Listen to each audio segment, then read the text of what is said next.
সুধী মণ্ডলী আসসালামু আলাইকুম। রয়্যাল ক্যাপিটালের পক্ষ থেকে আপনাদেরকে স্বাগতম। জেএমআই হসপিটাল রিকুইজিট ম্যানুফ্যাকচারিং লিমিটেডের আইপিও অ্যানালিটিক্স রিপোর্টটি থেকে সার্বিকভাবে আইপিওটি ইনভেস্টমেন্ট রেটিং সম্পর্কে আপনারা জানতে পারবেন এবং এই আইপিওর মেরিট সম্পর্কে জানতে পারবেন। কোম্পানিটি 2008 সালে প্রতিষ্ঠিত এবং এর অফিস লোকেশন হচ্ছে প্রগতি সরণি, ঢাকা। এই কোম্পানিটি কোনো সাবসিডিয়ারি কোম্পানি নেই এবং এটি সাধারণত মেডিকেল ডিভাইস এবং সার্জিক্যাল ইনস্ট্রুমেন্ট প্রোডাকশন এবং সাপ্লাই করে থাকে বাংলাদেশে।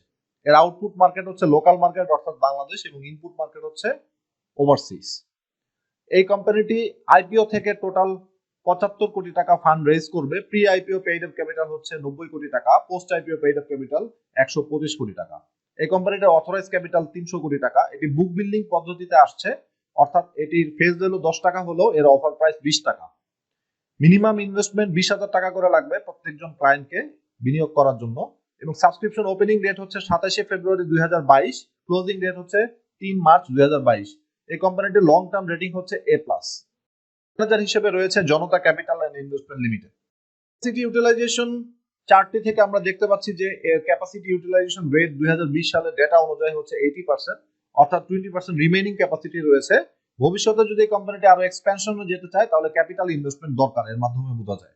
আইপিও ফান্ড ইউটিলাইজেশন প্ল্যান থেকে আমরা দেখতে পাচ্ছি যে লোন রিপেমেন্টে কোম্পানিটি 1/3 অর্থাৎ 33.33% টাকা ইউজ করবে, যেটি বিনিয়োগকারীদের জন্য একটি বিবেচ্য বিষয়, এবং বাদবাকি টাকাগুলো ক্যাপিটাল ইনভেস্টমেন্টে ব্যবহার করা হবে, অর্থাৎ প্ল্যান্ট এন্ড মেশিনারিজে 35%, ল্যান্ড এন্ড ল্যান্ড ডেভেলপমেন্টে 11%, কমন ফ্যাসিলিটিসে 7%, বিল্ডিং এন্ড সিভিল কনস্ট্রাকশনে 8% এবং বাকি এক্সপেন্সেসে 6% টাকা ব্যয় হবে।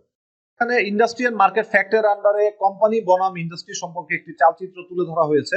মেডিকেল ডিভাইস ইন্ডাস্ট্রি ফ্যাক্টশিট থেকে আমরা দেখি যে গ্লোবাল মার্কেট সাইজ হচ্ছে প্রায় $389 billion, potential local market size হচ্ছে $39.50 বিলিয়ন, ইন্ডাস্ট্রি গ্রোথ হচ্ছে 12.5% প্রতি বছরে, ইম্পোর্ট রিলায়েন্স হচ্ছে 90%। এই ইন্ডাস্ট্রিটি একটি হেভিলি ইম্পোর্ট ওরিয়েন্টেড বা ইম্পোর্ট ডিপেন্ডেন্ট ইন্ডাস্ট্রি, অর্থাৎ ইন্ডাস্ট্রিতে 90% কমোডিটি বিদেশ থেকে আমদানি করতে হয়, অনলি 10% কমোডিটি বা প্রোডাক্ট যেগুলো আছে সেগুলো প্রোডিউসাররা প্রোডিউস করে থাকেন।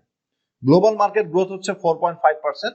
মার্কেট লিডার হিসেবে রয়েছে জনসন এন্ড জনসন এবং মেজর প্রোডিউসার কান্ট্রি হিসেবে রয়েছে ইউরোপের বিভিন্ন দেশ এবং ইউএসএ। এটা 100% রেভিনিউ আসে লোকাল সেলস থেকে, এই সিজনাল ইমপ্যাক্ট নেই। মেজর কম্পিটিটর হিসেবে রয়েছে লিব্রা ইনফিউশন, অপসো, স্যালিন, জে মেডিকেল বিডি এবং জেএমআই সিরিঞ্জ। ইউটিলিটি হিসেবে রয়েছে পাওয়ার, গ্যাস এবং ওয়াটার এবং নাম্বার অফ এমপ্লয়ি 510 জন, অর্থাৎ এর একটি মিড সাইজের manufacturing company. Return on equity এবং আর্নিং পার শেয়ারে দুইটি গ্রাফ দেখে আমরা দেখতে পাচ্ছি যে এই কোম্পানিটি তার পিয়ার কোম্পানির তুলনায় better shareholder return generate করেছে in terms of return on equity. তারপরও এটি অপরচুনিটি কস্ট অফ ক্যাপিটালের তুলনায় কম, অর্থাৎ কস্ট অফ ইকুইটির তুলনায় কম। যদি আমরা ধরে থাকি যে কস্ট অফ ইকুইটি 11%, তাহলে এই কোম্পানিটি তার থেকে কম রিটার্ন অন ইকুইটি জেনারেট করেছে, অর্থাৎ যেটি হচ্ছে 8.1% অনলি। এর মাধ্যমে বোঝা যায় এর ভ্যালু ইরোশন হওয়ার সম্ভাবনা রয়েছে। এবং আর্নিং পার শেয়ার গ্রাফটি থেকে আমরা দেখি যে এই কোম্পানিটি তার পিয়ার কোম্পানিকে বিট করতে পারে নাই, অর্থাৎ আন্ডার পারফর্ম করেছে। এই কোম্পানিটির 2020 সালে আর্নিং পার শেয়ার ছিল 2.42 টাকা পার শেয়ার এবং তার পিয়ার কোম্পানিগুলোর এভারেজ ছিল 4.35 টাকা পার শেয়ার, যেটি এর ভ্যালুয়েশনের উপর ইম্প্যাক্ট ফেলতে পারে। ডাইমেনশনে পোর্ট অফ 5 ফোর্সেস মডেলের মধ্যে আমরা দেখি যে threat of new entrants high, bargaining power of buyer moderate, threat of substitute moderate এবং bargaining power of supplier high. Overall industry rivalry পজিশনে এটি হাই স্ট্যাটাসে রয়েছে। সট অ্যানালাইসিসে যদি আমরা দেখি যে স্ট্রেংথ হিসেবে রয়েছে যে এর প্রোডাক্টের কনজাম্পশন দিন দিন বাড়ছে, অর্থাৎ হেলথ কেয়ার এক্সপেন্ডিচার পার ক্যাপিটা যেহেতু বাংলাদেশে বিগত কয়েক বছরে অনেক বেশি বেড়েছে, তাই এটা বোঝা যায় যে মেডিকেল ডিভাইস এবং যে সমস্ত সাপ্লাই লাগে সেগুলো কনজাম্পশনও দিন দিন বাড়ছে। গভর্নমেন্ট সাবসিডি হেলথ কেয়ার সেক্টরে আগের তুলনায় বেড়েছে। এক্সপেরিয়েন্স এবং ক্রেডিবল ম্যানেজমেন্ট টিমের মাধ্যমে কোম্পানিটি তার ব্যবসা পরিচালনা করে থাকে।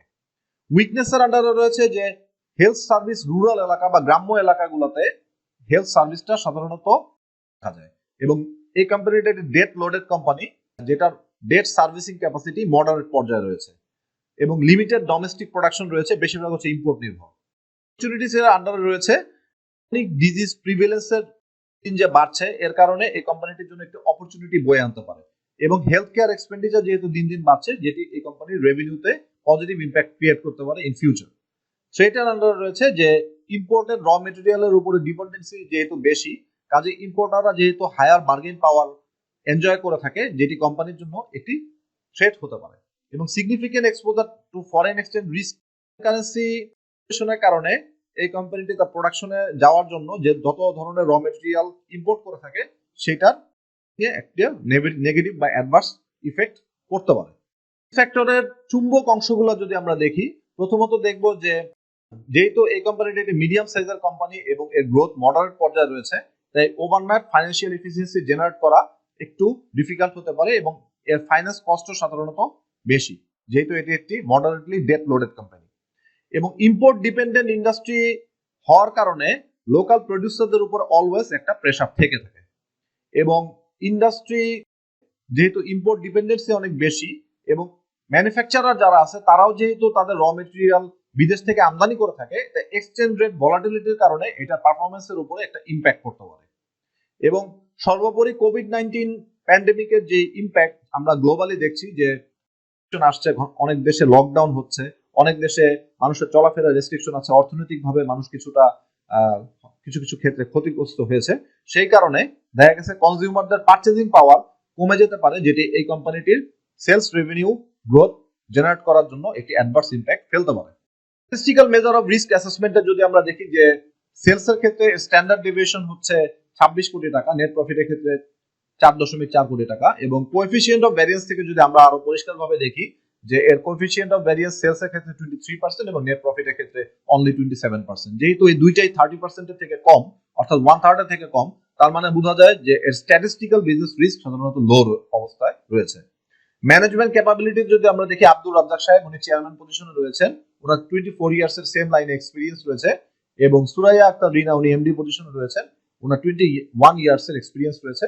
অর্থাৎ এর থেকে বোঝা যায় ম্যানেজমেন্টের অ্যাডিকুয়েট এক্সপেরিয়েন্স রয়েছে সিমিলার ইন্ডাস্ট্রিতে। ফিনান্সিয়াল পারফরম্যান্সের যদি মেইন অংশগুলো দেখি, যে অ্যাসেট গ্রোথ হয়েছে বিগত 5 বছরে পার অ্যানাম 21%, ইকুইটি গ্রোথ হয়েছে 23%, সেলস গ্রোথ হয়েছে 16%, এবং ডেট ইকুইটি রেশিও এখনো কিন্তু মডারেট লেভেলে রয়েছে, যেহেতু কারেন্টলি 2020 সালে কোম্পানিটির ডেট ইকুইটি রেশিও বিলো 30%, অর্থাৎ এটি 28.6%। এবং এই কোম্পানিটির ক্যাশ ফ্লো মডারেট পর্যায়ে রয়েছে। 2020 সালে ক্যাশ টু কারেন্ট লায়াবিলিটিস 38% এবং ক্যাশ টু সেলস রেশিও হচ্ছে 31%, অর্থাৎ এটি মডারেট লেভেলের ক্যাশ জেনারেশন ক্যাপাবিলিটি এনশিওর করছে। এবং এই কোম্পানিটির কোনো ক্যাশ ডিভিডেন্ড হিস্টোরি নাই। এবং প্রফিটেবিলিটির ক্ষেত্রে এটি একটি নেগেটিভ পয়েন্ট, সেটি হচ্ছে যে রিটার্ন অন ইনভেস্টেড ক্যাপিটাল খুব কম রয়েছে, অর্থাৎ 6.4% অনলি, যেটি কস্ট অফ ক্যাপিটালের তুলনায় অনেক কম। এবং রিটার্ন অন ইকুইটিও কস্ট অফ ইকুইটির তুলনায় অনেক কম। 2020 সালের রিটার্ন অন ইকুইটি হচ্ছে অনলি 8.1%। ন্যাশনাল অ্যানালিস্ট ফরেনসিক থেকে যদি আমরা দেখি যে ক্যাশ ব্যালেন্স টু অ্যাসেটস 2020 সালে অনলি 3% এবং 2019 সালে অনলি 2%। যদি আমরা ক্যাশ টার্মে লিকুইডিটি মেজার করি, তাহলে লিকুইডিটি কন্ডিশন কিছুটা নেতিবাচক অবস্থানে রয়েছে এবং ক্যাশ টু কারেন্ট লায়াবিলিটিস কিন্তু আবার ভালো পর্যায়ে রয়েছে, অর্থাৎ 2020 সালে এটি 38% এবং 2019 সালে 20%।